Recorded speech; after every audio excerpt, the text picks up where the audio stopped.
kapadyak. At Kuya Jepoy nga pala here, and welcome to my channel. So for today's video mga kapadyak, short ride lang ako today. At magpapapawis lang. Nangangati kasi yung mga binti ko kanina pa eh. Kanina pa gustong kumadyak. Kaya eto, samantala ko habang may time pa ako, kasi mamaya may mga gagawin pa ako. So samahan nyo ako mga kapadyak dito sa short ride na to. At para mapakita ko rin sa inyo yung mga pupuntahan ko today, or yung mga iikutan ko ngayon sa pagbabike.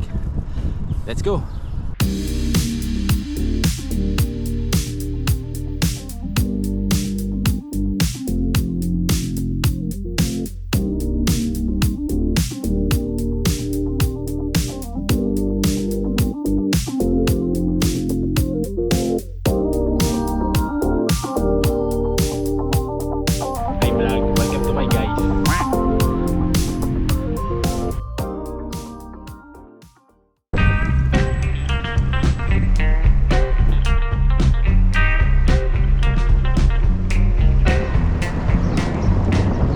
Bali ang target ko today, kahit siguro mga 15 kilometers balikan, basta mahiraos ko lang yung kagustuhan ko na magbike sa araw na to. Alam naman tayo mga siklista, pag gusto natin magbisikleta, gagawa tayong paraan para makapagbike, diba?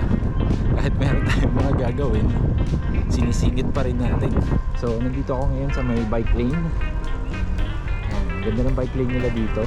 Wala akong kasabay na sasakyan. Time check nga pala is 10 o'clock ng umaga. So mapapansin nyo, masyado maliwanag. Pero sa totoo lang, malamig yung klima dito ngayon. At kahit na 10 o'clock yung oras, malamig pa rin yung hangin, maginaw. Medyo mababa yung temperature dito ngayon, nasa 22 degree lang. Kaya okay pa rin magbike kahit ganitong oras.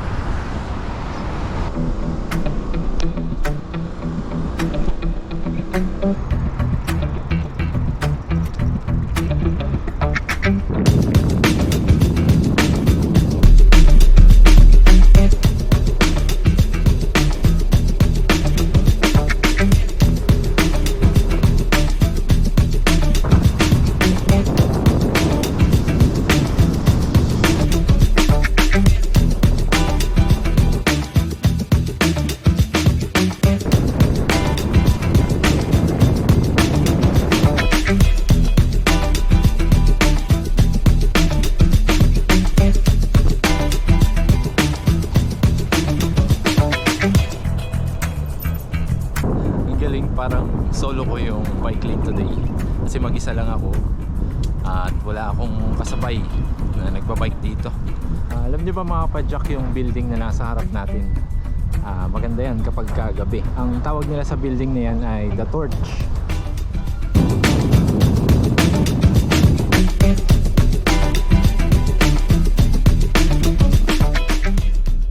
Dito tayo sa may gravel section ng bike lane nila.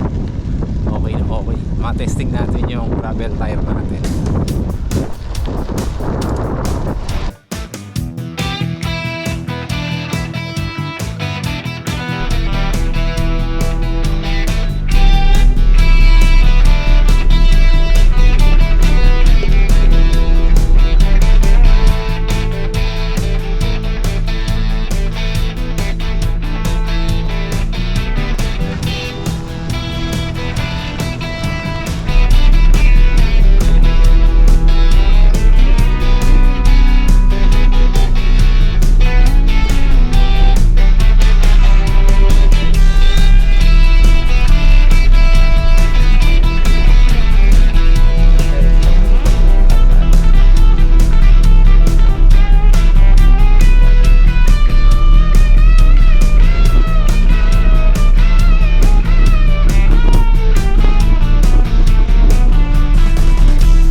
Ayun, lumubog yung gulong. Loose na masyado, nangangain na ng gulong yung lupa dito. Ayan, lubog. Ayos, kahit papano nakaranas tayo ng kahit konting gravel dito sa section na to. At least hindi puro semento yung dinadaanan natin.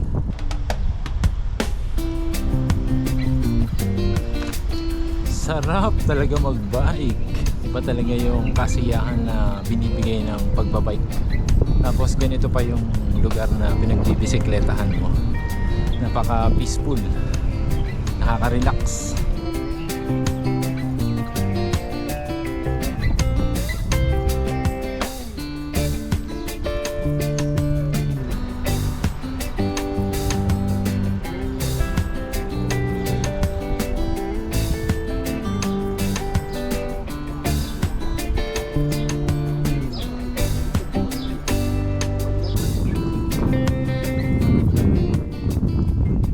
Okay, nandito naman ako ngayon mga kapadyak dito sa may park nila. At lakad-lakad lang ako kasi bawal mag-bike dito.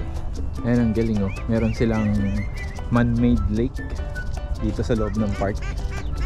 May isang bibi akong nakita. Okay yung ano natin, yung short ride. May kasamang pasyal dito sa park. Mga daming bibi oh.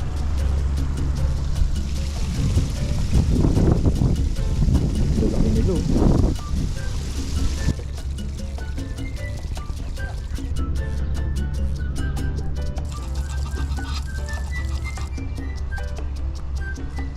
Akit tayo dito sa may taas para makita natin yung overlooking ng park. Medyo mataas kasi yung park niya. Hindi tayo makapag-bike kasi ano to eh, walking path. Yan. Walang bike lane dito sa loob eh.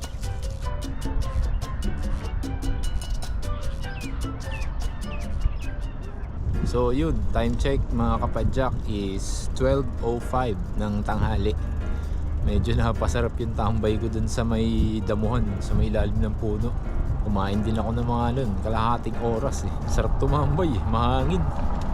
Alas 12 na ng tanghali pero yung init hindi ko pa rin ramdam. Kasi mas lamang yung ginaw ng hangin. Masaya naman yung ride ko today.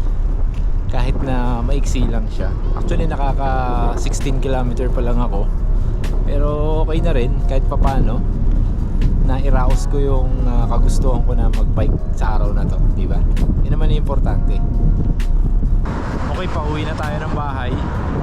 Pero ibang ruta yung dinaanan ko pauwi para maiba naman. Kaso nga wala ako sa bike lane. Nandito ako sa may highway. Pero hindi naman ganoon karami yung sakyan. Okay lang naman.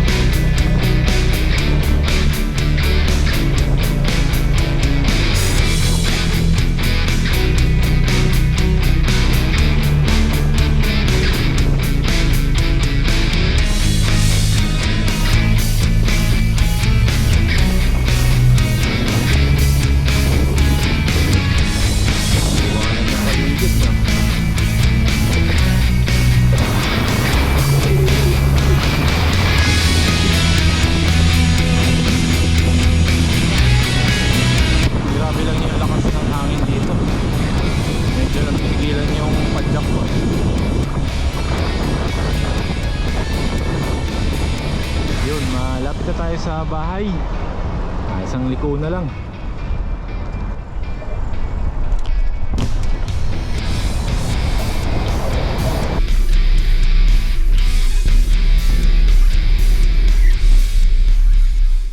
So yun mga kapadyak, nakauwi na ako dito sa bahay. At yung total distance ng ride natin today ay 20 km. Ayan. Ayan, 20 km. Tapos yung elapsed time natin ay 1 hour and 32 minutes. Pero actually naka 2 hours and 30 minutes yung total ko talaga, yung totoong biyahe ko. Kasi mga quarter to 10 na ako nakalis ng bahay kanina. So maraming salamat sa panonood nyo mga kapadyak sa short video na to. At kita-kits ulit tayo sa next video. Ride safe always mga kapadyak and God bless. Hanggang sa muli!